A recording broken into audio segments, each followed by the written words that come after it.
Joined by head coach Brandon Elliott, most outstanding pitcher in Salem, Hanna Hull, and most outstanding player in Salem, Jessica Goldyn. They're from Virginia Wesleyan University, the 2021 NCAA Division III softball champions. This is their third title, joining titles in 2017 and 2018. And coach, you played 2 games today to get it done. Let's start with comments from you about both of those games, please. Oh, well, first of all, Wade Wilson, we've become good friends over the last few years. What a classy man he is. What he did for his seniors there towards the end was huge. His kids, his staff, they're unbelievable. And I know a lot of people say that at the end of games just because it's the right thing to do or say. But I say it, with all sincerity. He's become a friend of mine over the last couple of years. And that's a hell of a team and a hell of a program. And I think the best 2 teams in the country were here. And they took us to the if game for sure. And we were. Now, these guys, man, they've been doing it all year, and they like to do things the hard way to see how much gray hair I have. But, we say we're proud of the kids, and I said that to them. But the main thing I told our kids was just thank you. Thank you for taking me along on this journey. Well, before we hop it up into questions, national champions, I want to hear from Jess and then Hannah. When we say you're national champions, what does that mean to you? Just first. Well, okay, this is my first one, so yay! Very excited. Glad to be matching with my girls now. Very cool. No, it's definitely just, it doesn't get any crazier every year that we've gotten here.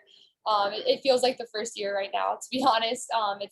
It's a great feeling. I think that we played our hearts out, and at the end of the day, we did what we needed to do, and I'm super proud of all my girls, and it's awesome to be going out like this. Absolutely. We'll go ahead and crack it open to questions now. Right now, with just the 2 gentlemen on, let's go with 2 questions apiece, and then we'll go ahead and move over. Let me start with Scott Cash, please, from WVEC.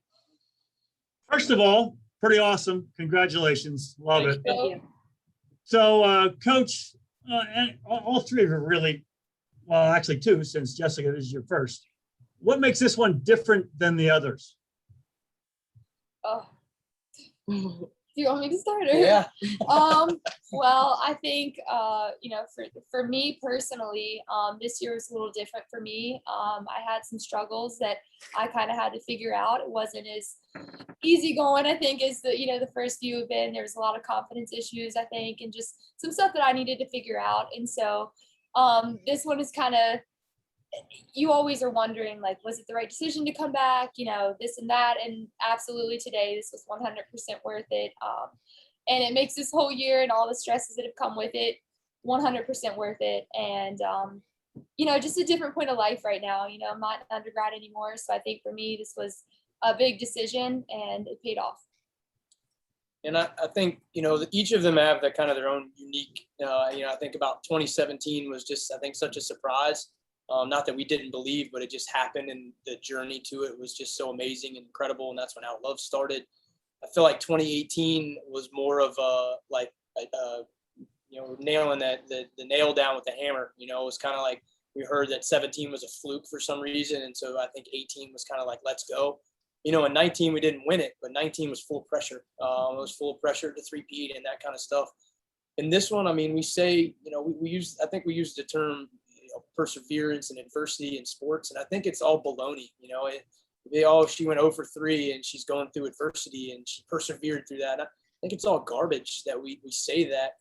But what these kids did this year, and TLU's kids and anybody, what these kids have been through as 18 to 22 year olds. We took away college from them, this COVID, and we're masked and we're doing all this stuff, and there's so much anxiety that these kids had. And I think in a normal life, they push that thing down because they have their social life to get through that.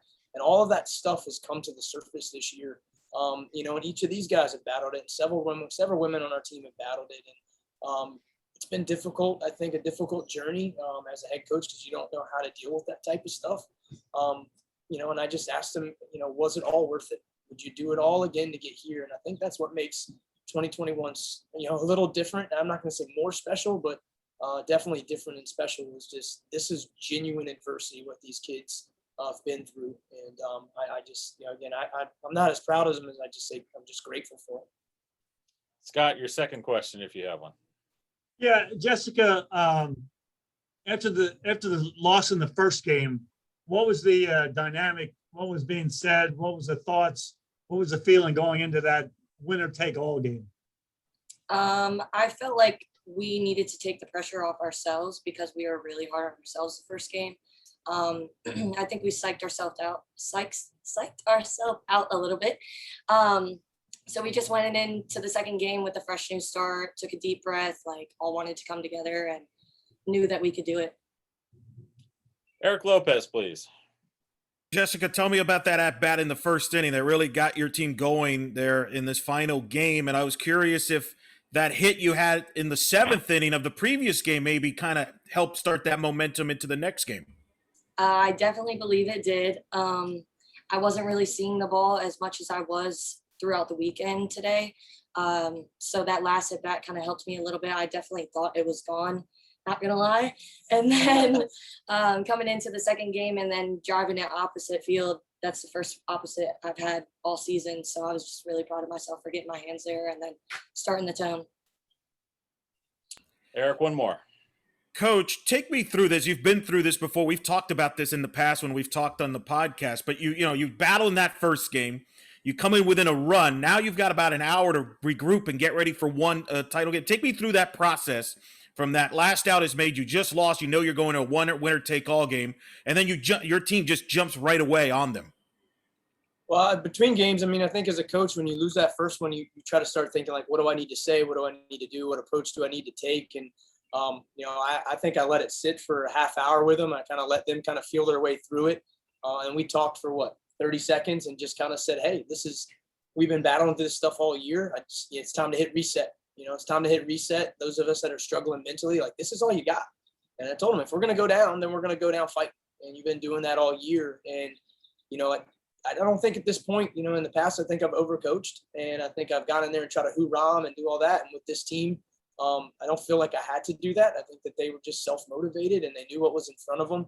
And they just came out. I mean, there was no coaching that got them going in that second game. It was just the kids going out and doing what they do. And it was just us as a staff, Jim and Chris and Mary, just trying to get out of their way, to be honest with you, and not try to do too much and just let them be themselves. Before we go into some more questions here, Jess and/or Hanna, kind of talk a little bit about the senior class you're going through, the legacy that's there, but also the performances they had here this weekend. Caitlin Biondo had the most RBIs from anybody that I think played this weekend. I think she had 8 of them coming through, and really that's part of you guys setting the table coming up there. Julia Sinnett doing her thing, crashing home runs that go moonshot high and then throwing the ball across the diamond. And then Madison Glauke with 2 diving catches out there in the outfield, plus any other seniors I'm forgetting. But just talk about some of the stuff that happened here with this class over the last 4 and 5 years. From my experience, I just know that if I don't get the job done, my teammates are going to have my back. And that's a really good thing to just have in the back of my head, because I don't really get down on myself anymore the way I used to when I played ball like previous years. I just know that everybody behind me is going to step up to the plate. So, I think that this team is very special just because we do have 12 seniors. So we have definitely experience on our side. And, most of our starters are, older, mostly seniors. And so I think for us, we've been here, but at the same time, it's kind of a little bit more pressure because we're like, this is it, it could go one of 2 ways. So I think that there was that added stress a little bit, but at the same time, I think that everyone just came out, did their thing, and we got it done. So very proud of all the seniors and the whole team, honestly. We'll go back to some more questions. Scott, if you have 2 more questions for players and coach. Yeah, this is for the players with coach sitting right there in between you. I know there's a lot of love going on around this team, and I know there's a lot of fun, but Coach Elliott certainly keeps the pressure up on you guys to be at your best. How do you balance how do all those things get balanced together to form a championship team? Go ahead. Well, I think whenever he is on our bad side, I guess you could say, we come together more as a team. That's why our bond is so strong. Of course, we love him, but Just start with that. on the days that, he is a little wild up, like we come together and we handle everything together and as a family and as sisters. I couldn't ask for any other way. Yeah, go ahead. I think that he definitely has his way with different people. I think that He kind of knows what works player to player. So I think he definitely uses that a little bit. No player is going to get the same treatment in a situation, and that's just because everyone is different. So I think he does a pretty good job with that. But yeah, what Jess said, sometimes your coach is your best friend, and other times you're like, oh my gosh. So I think that we do come together, most of the time him on our side with it, but, just having fun, and he's always going to be there to support us and get us pumped. So he's pretty cool. Man, how about that, Brandon? You got to sit there and take all that. That's pretty good. That's all right. After knowing him for 15 years, I feel like I should be asked that question as well. I've dealt with this side. Yeah. So I'm wondering, this is kind of follow up this first question with another. Are you guys coming back tonight or tomorrow? They want to come back tonight. Okay. So I'm sure you'll be happy to see everybody back home, right? Yeah, most of them are here. Oh, good. Yeah. Yes. Well, what was it like to have the support after this crazy year, having the support there in the championship game series? I tell you, with the COVID stuff, I mean, we went from no spectators to limited spectators, and it was just a very stressful year with tickets and no tickets and this, that, and the other. And I feel like I'm pretty close to our parents, and have to go one way or the other. And I'm sure I didn't make decisions that weren't very popular. And then some that were just, I felt they were in the best interest of the kids. And, through all of that, agree or disagree, I feel like our parents and families had our backs, and they're our biggest supporters. And I mean, the atmosphere here was electric. I mean, it was unbelievable, from our parents to people that came in and watched, and we had recruits here, and just our alumni were here. It was just, I mean, all I can say is the environment was just electric. And that just really, I think, drove these kids. To close us up here, 2 more questions here from Eric Lopez. For Hanna, Coach Wilson says you're the greatest of all time. He's not the first coach that have said that about you. What does that mean to you when you have opposing coaches and players respect you like that, admiring your career, and really giving you the ultimate compliment, saying you're the greatest of all time without hesitation? That has to make you feel pretty good. It is absolutely an honor. That team is awesome. They have some really good freshman pitchers, and the people that I faced in my career. I mean, I remember the St. John Fisher when I was a freshman. It was like, wow, I got to see her in person, and so, I've had pitchers come up to me, and that is honestly the best thing I could ever hear, because there is so much stress. Everyone always asks me, do you even get stressed out anymore? I'm like, absolutely. It doesn't get any easier. I get super anxious, super nervous.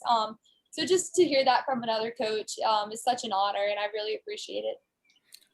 And then for the 3 of you, starting with you, Coach, there was a lot of eyeballs in this series, a lot of casual fans from softball fans maybe don't follow D3 on a regular basis or don't follow Virginia because they were excited about this matchup in particular with the 2 programs and the 2 coaches. What does it mean to help grow the game in D3 and be a part of that a lot of people were interested here beyond, that maybe aren't the biggest softball fans, but followed this because of what you've done and what they've done? What does that mean for all of you? I mean, to be honest with you, I said it earlier, I think, for some reason, God has had his favor on this program and on these women. And fortunately for me, put me in this position. And I just think at any time that you have an opportunity to have success and you're given kind of that platform, that it's super important to take care of the game. And, the game's bigger than all of us. And, fortunately with the Outlove and the pushing 17 and 18 and, this young woman's career and what Jess has done, social media has kind of taken that by storm, and softball is just growing so much. And for us to have that opportunity and for them to have that opportunity to have a little bit of a platform to kind of elevate it.